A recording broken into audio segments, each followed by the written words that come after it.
SSMB 29 కోసం ఒడిశా అడవులకు బయలుదేరిన మహేష్ బాబు. టాలీవుడ్ ప్రిన్స్ మహేష్ బాబు ప్రముఖ దర్శకుడు జక్కన్న ఎస్ఎస్ రాజమౌళి కాంబినేషన్ లో వస్తున్న ఎస్ఎస్ఎంబి పై భారీ అంచనాలు నెలకొన్నాయి. ఈ సినిమాకి ప్రముఖ సినీ రచయిత విజేంద్ర ప్రసాద్ కథాని అందించగా, దుర్గా ఆర్ట్స్ బ్యానర్ పై ప్రముఖ సినీ నిర్మాత కేఎల్ నారాయణ దాదాపుగా 1200 కోట్లు బడ్జెట్ తో నిర్మిస్తున్నాడు. అయితే ఇప్పటికే జక్కన్న ఈ సినిమా షెడ్యూల్ కోసం ఒడిశాలోని దేవమూలి, తోలోమాలి, కోలాపుట్ సీల్ ప్రాంతాల్లో Jakkanna team shooting location, shooting spot select చేశారు. దీంతో త్వరలోనే షూటింగ్ ప్రారంభం కానుంది. దీంతో బుధవారం మహేష్ ఒడిశాకు బయలుదేరాడు. ఇందులో భాగంగా మహేష్ హైదరాబాద్ ఎయిర్పోర్ట్ నుంచి ఒడిశా వెళ్తూ సమయంలో ఫోటోగ్రాఫర్ కెమెరాకి చిక్కాడు.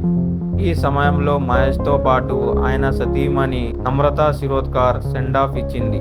అయితే ఒడిశాలోని కోలాపుట్ సీల్ ప్రాంతంలో 4 రోజుల పాటు షూటింగ్ జరగనున్నట్లు సమాచారం. ఈ షెడ్యూల్లో మహేష్ తో పాటు మరో స్టార్ నటుడు మలయాళం స్టార్ హీరో పృథ్వీరాజ్ సుకుమారన్ కూడా పాల్గొంటున్నారని టాక్ వినిపిస్తుంది. త్రిబుల్ సినిమాతో భారీ హిట్ అందుకున్న డైరెక్టర్ ఎస్ఎస్ రాజమౌళి ఈసారి ఎస్ఎస్ఎంబి 29 తో గ్లోబల్ హిట్ కొట్టడానికి తీవ్రంగా శ్రమిస్తున్నాడు. ఈ క్రమంలో ఎస్ఎస్ఎంబి 29 ని ఇంటర్నేషనల్ స్టాండర్డ్స్ కి ఏమాత్రం తగ్గకుండా తెరకెక్కిస్తున్నాడు. ఈ క్రమంలో బడ్జెట్ కి ఏమాత్రం వెనక్కి ఆడకుండా షూటింగ్ లొకేషన్ కోసం ఆఫ్రికా అడవులను చుట్టేసి వచ్చారు. ఇండియన్ సినీ చిత్రంలోనే ఇప్పటి వరకు ఏ సినిమాకి లేని విధంగా 1000 కోట్ల మించి ఖర్చు చేస్తున్నారు. దీంతో ఎస్ఎస్ఎంబి 29 పై భారీ అంచనాలు నెలకొన్నాయి.